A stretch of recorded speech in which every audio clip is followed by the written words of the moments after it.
কাছে আমি আসবো। আমি 1 মিনিটে একটা বিষয় শুধু একটু জেনে নিতে চাই, যে যেহেতু এখানে জাতীয় নাগরিক পার্টির এই মানে এইটা আমি পড়তে পারি না, জ্যেষ্ঠ যুগ্ম মুখ্য সমন্বয়ক, আপনি একটু বলেন তো যে এই যে জাতীয় নাগরিক পার্টির আত্মপ্রকাশ অনুষ্ঠানে যে আয়োজন হয়েছে এর ব্যয় সংস্থান কিভাবে হয়েছে, আপনি যদি জাস্ট 1-2 মিনিটের মধ্যে একটু বলেন, এটাতে কে টাকা দিয়েছে? এই জায়গা থেকে আমাদের, যেমন আমাদের নোয়াখালী থেকে যারা এসেছে বা হচ্ছে ইয়া থেকে আপনার ফেনী থেকে লক্ষ্মীপুর থেকে, আমি সারা দেশ থেকে যারা এসেছে তারা প্রত্যেকটা জায়গা থেকে আমাদের থানা কমিটি আছে, নাগরিক কমিটির, এবং হচ্ছে বৈষম্য বিরোধী ছাত্র আন্দোলনের কমিটির সদস্যরা আছে। তো হচ্ছে ওরা যেমন ঢাকা শহরে আসতে যাইতে যে খরচটা, প্রত্যেকে তাদের ব্যক্তিগত খরচটি বহন করেছে এবং তারা নিজেরাই গাড়ি বুক করে নিজেরাই এসেছে।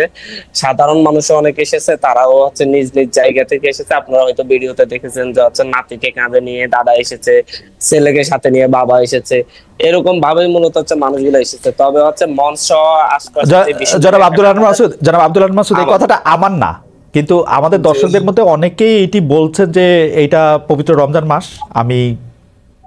আপনি কি আসলে এটি আপনি বললে এটা আমাদের মানতেই হবে যে এটা আসলে নিজেদের টাকা দিয়ে আসছে, ব্যাপারটা কি আসলে এরকম? এটা দর্শকরা বলছেন, এটা আমার কথা না, এটা আপনার প্রেরোগেটিভ। না না, আমি বললেই মানতে হবে এমন ইস্যু না। ইস্যুটা হচ্ছে কিন্তু সেই ব্যাপারটা আপনি মানছেন কিনা যে যারা যারা এসেছেন তারা নিজেদের টাকা দিয়ে আসছেন? তারা নিজেদের টাকা এসেছেন, স্থানীয়ভাবে বিভিন্ন ধরনের তাদের যে শুভাকাঙ্ক্ষী আছে তাদের কাছ থেকে তারা স্পন্সর নিয়েছেন বিভিন্ন ভাবে। যখন হচ্ছে কেউ রাজনীতি আসে তখন হচ্ছে রাজনৈতিক শুভাকাঙ্ক্ষীও তৈরি হয়। ওকে, কেন্দ্রীয়ভাবে কি আপনারা কোনো ওই অনুষ্ঠানটা করে কেন্দ্রীয়ভাবে আপনারা কি কোনো লাভজনক হয়েছেন, লাভবান হয়েছেন কেন্দ্রীয়ভাবে? আপনারা কেন্দ্রীয়ভাবে আমাদের লাভবান হওয়ার কোনো সুযোগ নেই, আমাদের কেন্দ্রীয়ভাবে কোনো লাভবান হওয়ার সুযোগ নেই। আমাদের এখনো যে হচ্ছে আপনার যে ইয়ার ভাড়াটা, স্টেজ করার যে ভাড়াটা, সেখানে এখনো অর্ধেক টাকা আমাদের এখনো বাকি আছে। আমরা সেই টাকাটা দিবেন তো না? দিবেন তো ওইটা অর্ধেক টাকাটা? না না, অবশ্যই দিব, কারণ ওনারা এর আগে প্রোগ্রাম আমাদের করে দিয়েছেন এবং হচ্ছে ওনাদের এখন আমরা দিতে পারি না, আমি সেটাই বলছি। আচ্ছা ঠিক আছে, লাস্ট এই প্রসঙ্গে আমি আপনাকে জনাব হান্নান মাসুদ, আপনার কথা আমার পুরোপুরি আমি বুঝতেও পেরেছি এবং আমার বিশ্বাসও হয়েছে। আমি লাস্ট আপনাকে একটু জানতে চাই যে যে সরকারি অফিসের থেকে রিকুইজিশন নিয়ে বাস নেওয়া হয়েছিল আসলে কোথাও? হ্যাঁ, এটা আসলে আমাদের জন্য খুবই বিব্রতকর। এটা ফিরোজপুর থেকে আমরা দেখেছি হচ্ছে 5টি বাস রিকুইজিশনের কথা এসেছে। শুধু ফিরোজপুর থেকে আর কোথাও থেকে বাস রিকুইজিশন করা হয়েছে? আমরা ওটাই আমরা দেখলাম, ফিরোজপুরের ইস্যুটাই আমরা সামনে দেখেছি। আমরা আর কোথাও থেকে এমন খোঁজ পাইনি। এটা কি আপনাদের নেতা নাহিদ সাহেব বলে দিয়েছিলেন সেজন্য? না না, নাহিদ সাহেব তো বলেন নাই, এবং হচ্ছে এটা তো ডিসি সরাসরি বললেন যে ওনার উপর চাপ প্রয়োগ করা হয়েছে, আহতরা গিয়ে ওনার উপর চাপ প্রয়োগ করছেন এখানে আসার জন্য, এবং হচ্ছে উনি বাস রিকুইজিশন দিয়েছেন, কিন্তু এখানে তেল খরচ বা সেন্ট্রাল আসিফ মাহমুদ, সজীব ভুইয়া বা মাহফুজ সাহেব যারা উপদেষ্টা আছেন তারা ওনারা বললে তো হচ্ছে শুধুমাত্র, তো ওনারা যদি এরকম কিছু বলতেন তাহলে তো ওনারা শুধুমাত্র ফিরোজপুরের জন্য বলতেন না, সারা দেশ থেকে বলা হতো। একটা জায়গায় এই ধরনের ঘটনা ঘটেছে, আমরা এটার জন্য আমি নিজেও দুঃখ প্রকাশ করেছি, আমাদের পক্ষ থেকে দুঃখ প্রকাশ করা হয়েছে, এবং আমরা মনে করি এটা আমাদেরকে একটা বিব্রতকর পরিস্থিতিতে ফেলার জন্য এই ধরনের ঘটনা ঘটেছে। এবং যারা এই কাজটা করেছে তারা আমাদের সংগঠনের কোনো পদে টদেও ছিল না, ওরা হচ্ছে আহতদের একটা অংশ দিয়ে এই কাজগুলো করেছে। জনাব আব্দুল আহমদ মাসুদ, আপনাকে অনেক ধন্যবাদ। আমি ব্যক্তিগত আক্রোশ, পাশাপাশি হচ্ছে আপনার বিভিন্ন জায়গায় যখন কোনো অপরাধ সংঘটিত হয় সেই অপরাধের বিরুদ্ধে যখন হচ্ছে আমরা কথা বলি, তখন এটাকে মেনে নেয়ার যে একটা মানে উদার গণতান্ত্রিক মন মানসিকতা থাকা উচিত, সেই মন মানসিকতা আসলে বাংলাদেশে দীর্ঘদিন যাবৎ ফ্যাসিবাদী রাজনীতির কষাঘাতে যারা নির্যাতিত হয়েছে, সেই ভাইদের যারা দীর্ঘদিন যাবৎ অত্যাচারিত হয়েছে, নির্যাতিত হয়েছে, ওনাদের সেই রকম মানসিকতা আসলে আমরা লক্ষ্য করি না। যখন আমরা কথা বলি যে হচ্ছে ডিরেক্টলি যে হচ্ছে সাদাবাজি হচ্ছে, যে আপনার দখলদারিত্ব হচ্ছে, যখন বলি যে হচ্ছে সাইদাবাদের প্রতি বাস থেকে সাদা নেওয়া হচ্ছে, এবং এভাবে যখন কথাগুলো বলি সাদাবাজের বিরুদ্ধে, দখলদারের বিরুদ্ধে, তখন বলা হয় যে সাদাবাজ বলে আপনার কাকে ইঙ্গিত করছেন আমরা বুঝতে পারি না। সুতরাং হচ্ছে নিজেদের গায়ে টেনে নিয়ে জনাব মাসুদ, আপনি যখন চাঁদাবাজের কথা ইঙ্গিত করছেন তখন আপনারা মানে এখন আপনি যে বলছেন সেভাবে আসলে না বলে আপনারা একটা দলকে ইঙ্গিত করেন, একটা দলের ছাত্র সংগঠনকে ইঙ্গিত করেন, এটাকে আপনারা ডেলিবারেটলি করেন?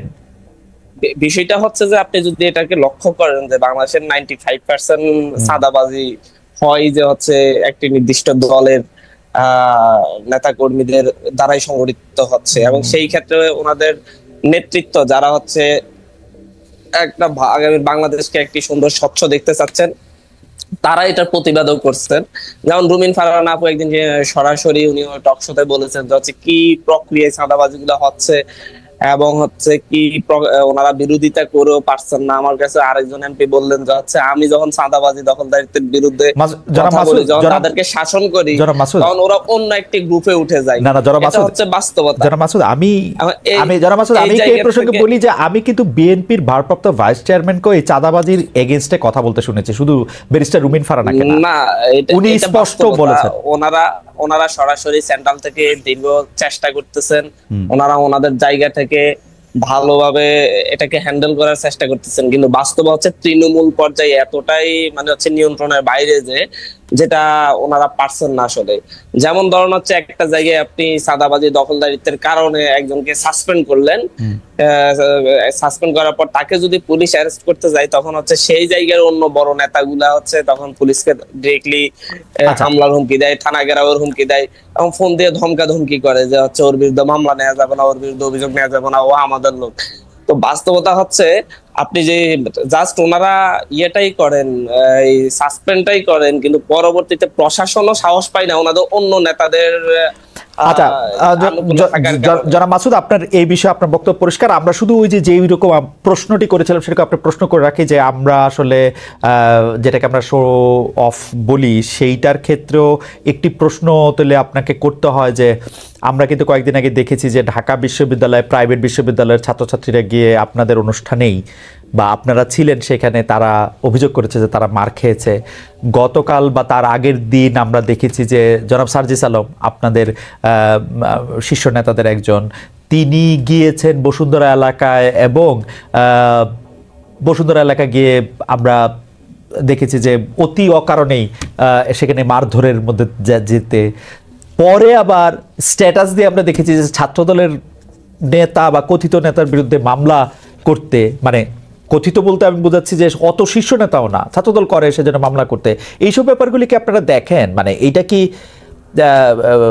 মানে একটা পক্ষ প্রতিপক্ষ সৃষ্টি করা, নাকি মানে আপনারা এটা এমনি করতেছেন আপনাদের ক্ষমতাটা বেশি বোঝানোর জন্য? না দেখেন হচ্ছে এটা তো স্পষ্টতই কিরকম হচ্ছে আপনার ঢাকা বিশ্ববিদ্যালয়ে প্রাইভেট বিশ্ববিদ্যালয়ের সাথে যখন হচ্ছে ঢাকা বিশ্ববিদ্যালয়ের শিক্ষার্থীদের সাথে একটা যখন দ্বন্দ্ব সৃষ্টি হয়, তারা সেখানে প্রাইভেট ইউনিভার্সিটির স্টেক্স হওয়ার জন্য স্লোগান দিচ্ছিল, কিন্তু যখন সাংবাদিকরা জিজ্ঞাসা করতেছে আপনারা কাকে চান, তখন তারা বললো যে হচ্ছে আমরা রিফাত রশিদকে সেন্ট্রাল সাইন নেতার মধ্যে চাই, কিন্তু সেই রিফাত রশিদ কিন্তু ঢাকা বিশ্ববিদ্যালয়ে। এটা নিয়ে অনেক ষড়যন্ত্র বিষয়ের সৃষ্টি হয়েছে।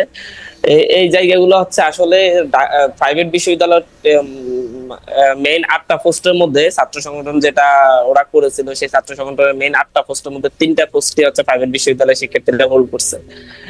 এই জায়গা থেকে প্রাইভেটকে বঞ্চিত করা হচ্ছে, সেই বিষয়টা একেবারে ঢাহা মিথ্যা কথা। এবং হচ্ছে এটা হচ্ছে নিজেরা নিজেদের জায়গাগুলো যেভাবে ছাড়ছে সেইভাবে পদ না পাওয়ার কারণে এই ধরনের ঝামেলা সৃষ্টি করছে। আর পাশাপাশি গতকালকে বসুন্ধরাতে যে ঘটনাটি ঘটেছে সেটাতে স্পষ্টত ভিডিওতে দেখা যাচ্ছে ছাত্র দলের কথিত নেতা বলেন আর ছাত্র দলের নেতা বলেন তারাই এই হামলাটা করেছে। কিন্তু সার্জিস আলম ভাই সেখানে প্রাইভেটের যে শিক্ষার্থীদের সাথে কথা বলতে গিয়েছে, তফু ভাইয়ের নেতৃত্বে যে অংশটা, তাদের সাথে চা খেয়েছে, সুন্দর আড্ডা দিয়েছে, কথা বলেছে এবং হচ্ছে সেখান থেকে আসা উঠার পরে ওরা ওনাদের পথ আটকিয়েছেন এবং হচ্ছে একজনকে এমনকি ছুরি দিয়ে যে ওর শরীরে আঘাত করছে এবং কেটে গিয়েছে।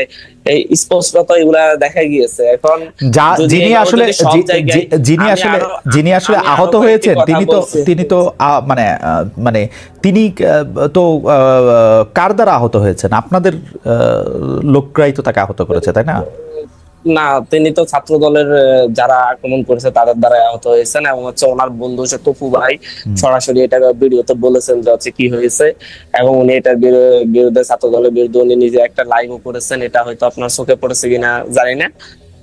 এর পাশাপাশি আরেকটি বিষয় আছে, এর কিছু অভিজ্ঞতার কথাও বলতে হয়। যেমন সরকারি তেজগাঁও কলেজে আমি একটা প্রোগ্রামে গিয়েছিলাম, সেই প্রোগ্রামে আমাদের যখন বৈষম্য ছাত্র আন্দোলন ব্যানার টানার ছিঁড়ে ফেলা হয়েছিল। যাদেরকে ব্যানার টানার ছিঁড়ে ফেলেছিল তারা হচ্ছে ছাত্র দলের 3rd 4th লেয়ারের নেতা কর্মী এবং হচ্ছে তাদেরকে মূলত হচ্ছে সামনে ঠেলে দিয়ে যারা মূলত ওই কলেজগুলোর ফেস তারা পিছনে থাকে, যাতে আমরা কোনো প্রোগ্রাম গুলো করতে না পারি। এবং কিন্তু বাইরে আমাদেরকে বলা হয় যে আমরা আপনাদেরকে খুবই সহযোগিতা করতেছি, খুবই হেল্প করতেছি। বাস্তবতা হচ্ছে যতগুলো হিন্ডেন্স সৃষ্টি করা যায় ওকে, ততগুলাই আমার মনে হয় যে hindrance আমরা সৃষ্টি করে। এবং হচ্ছে প্রাথমিকভাবে যারা যারা আমার ওই ব্যানার সিরিজে করেছে তাদেরকে আপনি কিন্তু নেক্সট কমিটি আসলে দেখবেন যে তারা প্রত্যেক ওই কমিটির সদস্য। ওকে কিন্তু ওকে এরকমই হচ্ছে মূলত। আমার মনে হয় যে আমরা মূল আলোচনায় আসি। এখন যে প্রশ্নটি আমি করতে চাই, আমি তার আগে জনাব রাকিব, আপনার